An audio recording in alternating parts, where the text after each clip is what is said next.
Hey, I'm Ikra, and this is What's in the World from the BBC World Service. Whether you're getting some food delivered, maybe taking a ride somewhere, chances are, wherever you are in the world, you've probably relied on a gig worker. Those are people who get paid per job and use an app to get their work. In India, loads of gig workers have been protesting over their working conditions. They say there's too much pressure being put on them. So in this episode, we're going to hear about those protests in India, take a look at the bigger picture around the world, and figure out if any changes have come about from people protesting too.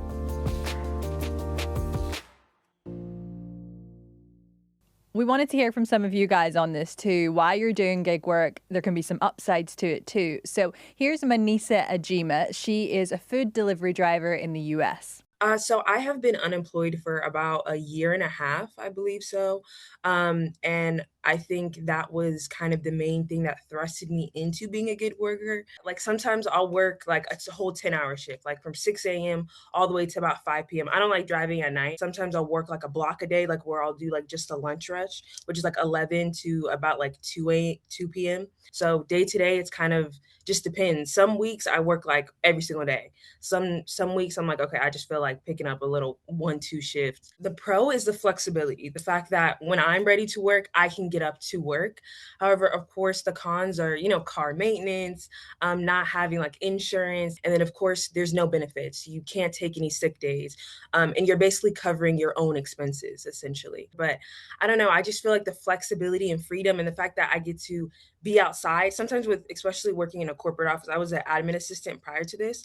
So working in a corporate office, it was like I was just sitting here in one place for 8 hours a day. There can be some unpredictability with being a gig worker because some days I will work 3 hours and I'll make $100 or $200 and I'm like set. You know what I'm saying? And then there's other days where it's just like really slow. You have to be self-reliant and kind of being able to self-manage because you're creating your own schedule and you're getting up when you want to get up. I think you have to be very disciplined. Like, hey, I said I was going to get up at 8 a.m. and I'm going to go out for 3 hours. I have to get up and go out for 3 hours. So let's start off with the situation in India. Meghna Kanwar is a journalist in Delhi. She's on the line right now. Hey, Meghna. Hi, how are you? I'm not bad. Meghna, tell us a little bit about these strikes. So, the gig economy in India is pretty large. There are about 12 million people associated in this economy right now, and we are expecting it to, almost double by the end of this decade. So, they are working in various capacities as riders, delivery partners, etc. So, the strike came in during the last part of December last year. It happened when a lot of workers, demanded a better fare for the number of hours they were working and for the distance that they were covering, and they demanded a better social structure because they were feeling like they don't have any kind of safety net in this profession. Yeah, and you followed a gig worker around in Delhi, right? What was that like? What did you see? When we see gig workers working all throughout the city every day, we don't get to understand that how tough it is on road because they are all the time they're monitoring orders on their devices as well as they're also riding their vehicles. But when we see that a delivery partner is making a delivery, they just take into account the money that they get is just from like the restaurant to the drop location. But what if they are like 3 kilometers away from the restaurant and they have to drive to the restaurant first to pick it up? So that labor is not taken into account at all, and they are not paid for that time and for that effort. The person that I was following for the entire day was a food delivery partner, and he himself had no time to have food on the road, and he had like his dinner at 5 p.m. and he's been doing this for 5 years now. He's just 24, by the way, so he started when he was 19. So just tell us a little bit more about the kind of pay and then the penalties that drivers can face. So whenever, for example, the guy that we were following was getting a delivery for around 2 to 3 kilometers, he was being given 20 to 30 rupees for it, which would be less than 50 cents. There's so much traffic, then delay might happen, and if delay happens, their compensation is cut. One of the main sticking points in these strikes in India was the 10-minute delivery guarantee and workers pushing back against that as well. So actually the 10-minute thing was just like a marketing gimmick. So only the quick commerce companies used to use that tagline, 10-minute delivery, so that they could attract more customers. What sort of things have the government said about that? I know they've intervened, right? Yes, they have intervened. Actually, that happened after the strikes only. I mean, it became a very large discourse in the country. And even in the parliament, a lot of leaders of the opposition talked about it, and that is when it, sort of got the spotlight. So when all this discourse happened, the government, the labor ministry just told these brands and these e-commerce companies to take back that label. Now it's off the charts, like the 10-minute delivery is not there. But I don't know how much, it has changed on ground, because they still sort of, have to do as much deliveries as they can throughout the day so that they earn more. If they do a certain number of deliveries, they get more incentives on it. For example, if they are doing 20 deliveries a day, they get like a few rupees more on it. And if they do 25, then a few more. It's like a bonus point that gets added whenever they make more deliveries.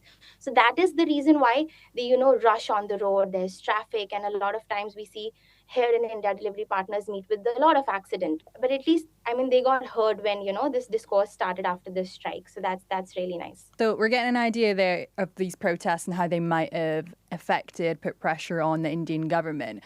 But what about the platforms themselves that these workers are using? The whole branding that they took back, that, no more 10-minute deliveries. I think that was a pretty big implication of this strike on the brands as well, especially, and also during that time. So these strikes came in the later half of December, during New Year's time. It's very festive here in India as well. So at that time, they also increased the incentives of workers. So, so that they might feel a little more fair and for more balanced in terms of the labor and hours they'll be putting in that time. So now the quick commerce companies are coming up with better policies, but how much will change on ground is what we have to still see. Yeah, and it sounds like gig work is changing Indian society and the Indian economy. Yeah, so a few years ago, the gig economy, especially when it comes to quick commerce companies, was not very prevalent in India.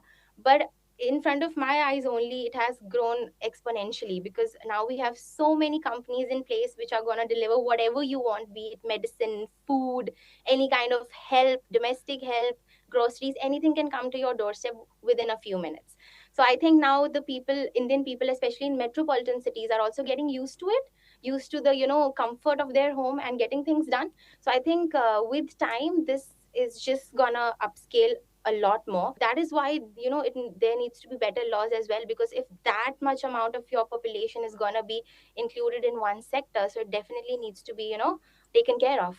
Yeah, it'll be interesting to see how this area of the workforce in India continues to adapt and change as well. Meghna, thank you so much. Thank you so much, Shikra. It was very nice talking to you. Thank you. Okay, so let's find out a little bit more from Natalia Jimenez. She is a BBC business reporter in New York. Hey, Natalia. Hi. So we heard about the situation in India there with the protests, but where else have gig workers been protesting? So it's happening across continents. Gig workers have been, organizing, striking, challenging those legal frameworks that kind of haven't caught up with their job yet. For example, in the UK, Uber drivers pursued a case all the way up to the Supreme Court, to the UK Supreme Court. In 2021, that court ruled that Uber drivers should be classified as workers rather than independent contractors. That was after a hefty legal battle. And that legal distinction matters because it grants them rights that they otherwise wouldn't have. And then that's reflected in other continents too. In Brazil, delivery drivers organized coordinated app shutdowns, demanding better pay and conditions. And we've seen that pattern kind of across Europe and Latin America and Africa and Asia. Yeah, and so just tell us a little bit more about the kinds of things the gig workers are calling for across continents. The first and most obvious demand is higher and more predictable pay. So basically, according to the International Labor Organization, which is basically a big organization that tracks labor around the world, the quality of it, how much of it there is, what type.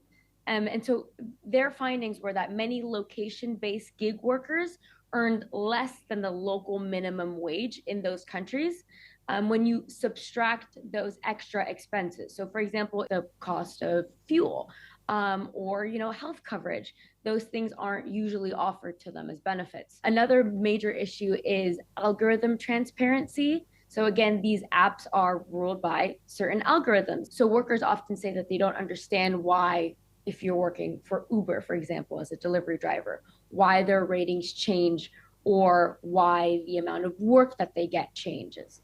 So I think the last kind of point that usually comes up in these types of debates is employment classification. So some workers want full employee status. They don't want to be considered just freelancers because that doesn't really come with any benefits. The debate then is the whole point of these apps is that you have flexibility. Now, how much do you want to add to that? Maybe that's a little constraining for certain people. They just want it as a side gig. They don't need all these extra benefits. But the reality is that gig work is often becoming people's full-time work. And so when it comes to people protesting, are there any signs that they're working? Are their working conditions changing because of the protests? It's hard to quantify the direct cause and effect of whether or not these protests are kind of bringing in change. But the EU strengthened rules around the transparency of certain algorithms and human oversight so that gig workers essentially would understand better what algorithm rules their job. And then France and Italy have experimented with forms of collective representation, think like unions for gig workers. So there's definitely been a response from government. And what about when it comes to the companies then? There's been pressure put on them. Have they changed any of their regulations as well? Absolutely. A lot of companies have implemented quite kind of big measures to address a lot of the complaints or the concerns that were put forward. For example, in California, Uber and Lyft, two kind of rideshare platforms that I'm sure we all know well, agreed to allow their drivers to form unions in a completely different part of the world too. In Australia, Uber Eats and DoorDash reached a deal with the workers union, the transport workers union, to give these gig workers minimum pay standards. It's been so good to hear about. Thank you so much, Natalia. Thank you so much for having me.